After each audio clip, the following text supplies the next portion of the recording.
जय सिया राम। मंगल भवन अमंगल हारी, द्रबहु सुदशरथ अजिर बिहारी। प्रभु राम कौन हैं? जो अमंगल का नाश करने वाले और मंगल प्रदान करने वाले हैं, वही दशरथ जी के पुत्र प्रभु राम हैं। कुछ लोग मूर्खतावश, अज्ञानतावश इस तरह के प्रश्न उठाते हैं कि जब प्रभु राम के जीवन में इतनी कठिनाइयाँ आईं तो आम लोगों के जीवन की कठिनाइयों को भरा वो कैसे दूर करेंगे। लेकिन प्रभु राम ऐसे हैं जो सर्वत्र विराजते हैं, सर्वत्र उनकी व्यापकता है और भक्तों की पुकार पर तुरंत उपस्थित होकर के भक्तों की पुकार सुन लेते हैं और तमाम तरह की जो परेशानियां हैं जीवन की वो सब दूर कर देते हैं। बल्कि जो हनुमान जी के भक्त हैं वे अच्छी तरह जानते हैं कि प्रभु राम की तो बारी ही हनुमान जी नहीं आने देते। प्रभु राम का कोई नाम ले तो हनुमान जी ही उपस्थित हो जाते हैं। एक 1880 की एक सत्य घटना है जिसकी हम चर्चा करने जा रहे हैं और इससे स्पष्ट होगा कि भक्तों की पुकार पे प्रभु राम किस प्रकार से उपस्थित हो जाते हैं और पुकार तुरंत सुन लेते हैं और भक्त को विपदा से, संकट से उबार लेते हैं। 1880 की घटना है और ये जो घटना है बनारस के पास की घटना है और वहाँ पे तुलसीदास जी का जो गांव है राजापुर, वहाँ की ये घटना है। बनारस के एक मंडली 1880 में वहाँ पे गई थी रामलीला खेलने। पहले होता था रामलीला के पात्र गाँव में जाते थे और वहाँ पे रामलीला का मंचन किया करते थे। यही कोई 22-24 कलाकार उस मंडली में थे। राजापुर गांव पहुँचे जो तुलसीदास जी का गांव है। 1880 की बात है। वहाँ पे पंडित कृपाराम दुबे जी जो थे मंडली के प्रमुख थे, निर्देशक थे, उन्हीं के देखरेख में ये सब रामलीला का मंचन होता था। और पंडित कृपाराम दुबे जी क्योंकि जो व्यक्ति जिस चिंतन में रहता है, जिस कार्य में रहता है, वो धीरे धीरे उसी में ढल जाता है और प्रभु राम का कृपा पात्र बन जाता है। तो ये जो कृपाराम दुबे जी राम कथा कहते कहते, रामलीला का संचालन कराते कराते राम जी की भक्ति में लीन हो चुके थे। कब हो गए उन्हें खुद पता नहीं चला।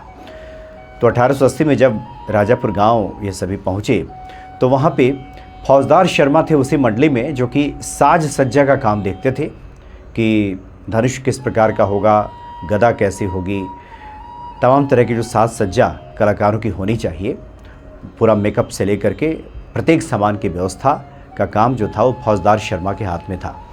तो फौजदार शर्मा और पंडित कृपाराम दुबे में बनती नहीं थी, हमेशा खींचतान चलती रहती थी और फौजदार शर्मा पंडित कृपाराम दुबे को पसंद नहीं करते थे। तो होता ये था कि जब मंडली पहुंचती थी किसी भी गांव में तो वहाँ के गांव में किसी के घर पे ये मंडली ठहरती थी। गांव भर के लोग वहाँ पे जुटते थे और अलग अलग दिन ये बंधा होता था कि किसके यहाँ वो मंडली उस दिन भोजन करेगी।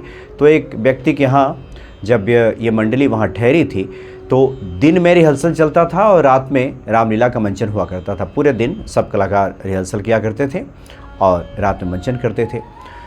तो जब भगवान शिव के धनुष भंग करने वाला जो सीन आने वाला था, उसी रात्रि में मंचन होने वाला था और प्रभु राम का विवाह होने वाला था, तो उसका रिहर्सल चल रहा था।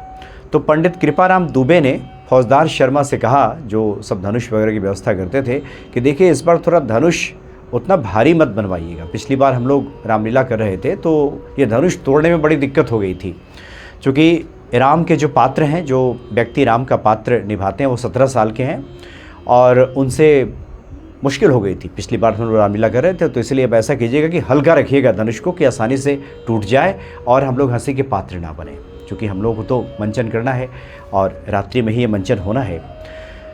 लेकिन ये बातें फौजदार शर्मा को अच्छी नहीं लगी तो उन्होंने तर्क वितर्क करना शुरू कर दिया कि नहीं, हम तो धनुष अच्छा बनवाते हैं, इसमें क्या है, ये तो थोड़ा बहुत तो जोड़ लगाना ही पड़ेगा कलाकार को।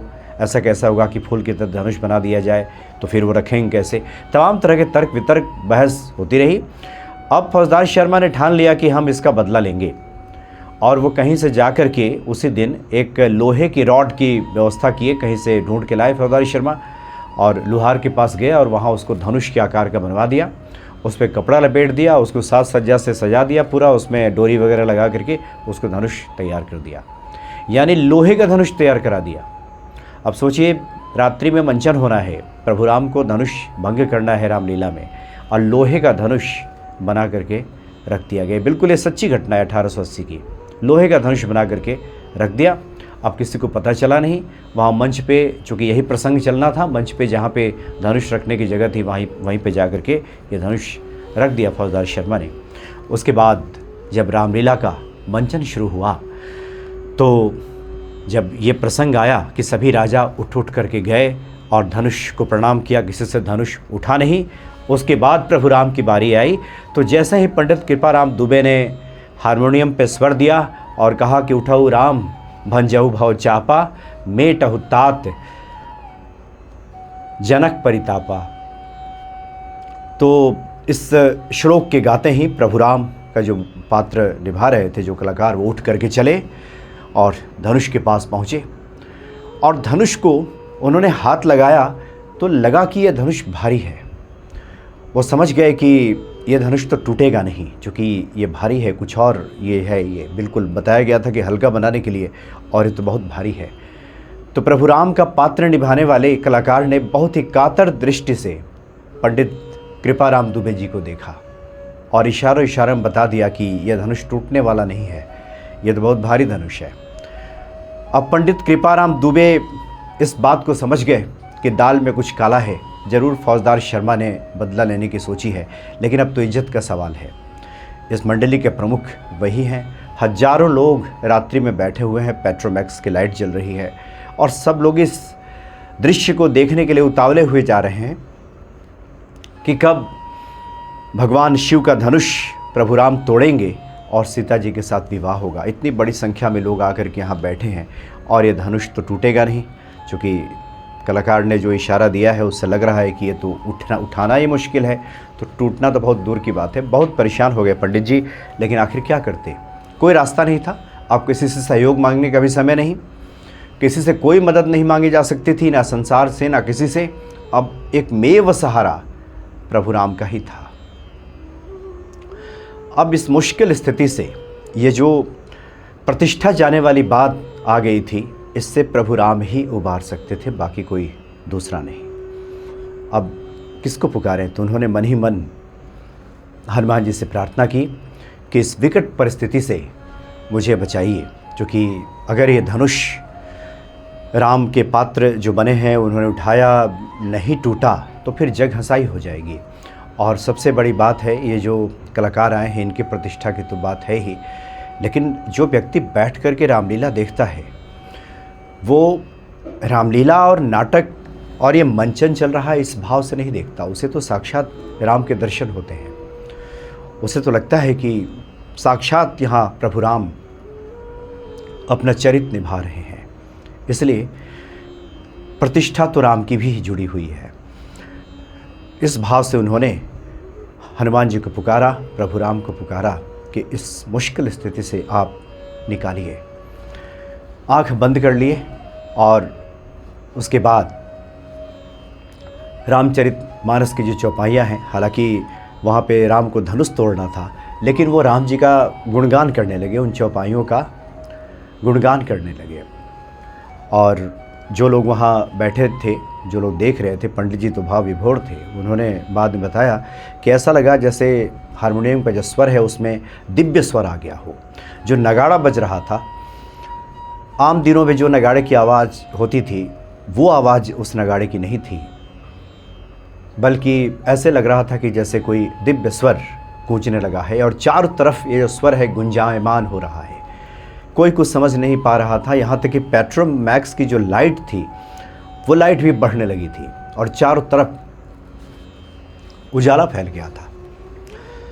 पंडित जी आंख बंद करके प्रभु राम के स्मरण में थे, सुमिरन कर रहे थे, हनुमान जी को बार बार पुकार रहे थे। और उसके बाद जैसे ही पंडित जी ने इस चौपाई को पढ़ा कि तेहि छन राम मध्य धनु तोरा, भरे भुवन धुनि घोर कठोरा, उसी समय प्रभु राम ने मध्य धनु तोड़ा, धनुष को बीच से तोड़ डाला। यानी ऐसी स्थिति थी, जो लोहे का धनुष वहां पर रखा गया था, उस धनुष को राम का पात्र निभाने वाले कलाकार ने उठा लिया और उठा करके उसको बीच से तोड़ दिया। वो जो लोहे के रॉड का बना हुआ धनुष था वो बीच से टूट गया और भरे भुवन ध्वनि घोर कठोरा। और जिस प्रकार से प्रभु राम ने त्रेता युग में धनुष तोड़ा था और काफ़ी तेज़ आवाज़ हुई थी, काफ़ी एक तरह से इतनी आवाज़ हुई थी कि पृथ्वी डोलने की स्थिति पैदा हो गई थी, लगभग वैसा ही कुछ महसूस हुआ कि काफ़ी तेज़ आवाज़ वहाँ पे धनुष के तोड़ने की हुई है। और इस बात को सिर्फ पंडित जी समझते थे, जो राम का पात्र निभा रहे थे वो व्यक्ति समझते थे, और जिसने यह षड्यंत्र रचा था वो व्यक्ति समझता था। उसके बाद कुछ ही देर में यह धनुष धरती पे पड़ा था।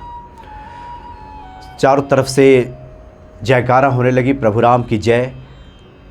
और इधर पंडित जी हारमोनियम छोड़ करके वहाँ धनुष के पास पहुँच गए, और उसके बाद जो राम के पात्र में जो कलाकार थे उनके चरणों पे गिर पड़े। और पंडित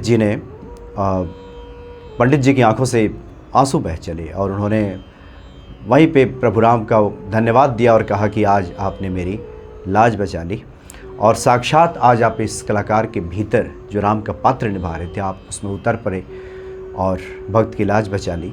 और इतनी बड़ी संख्या में जो ये सब लोग बैठे हुए हैं इस लीला को देखने के लिए, इस मंचन को देखने के लिए, उनके विश्वास की भी लाज आपने रख ली, उनके विश्वास को बढ़ा दिया। तो पंडित जी की आंखों से आंसू बह चला। तो इस तरह की जो कुछ लीलाएं हैं जो ईश्वर द्वारा होती हैं और अपने भक्तों की करुण पुकार पे वो निश्चित ही आ जाते हैं। तो 1880 नवंबर महीने की ये घटना है, बनारस की जो रामलीला मंडली है उसके साथ घटी हुई घटना है। और इस तरह की जो घटनाएं, इस तरह की कई घटनाएं हैं जिससे साफ होता है कि अगर कोई हृदय से, सच्चे हृदय से प्रभु राम को पुकारे तो निश्चित ही भक्त की लाज बचाने के लिए वो ज़रूर आ जाते हैं।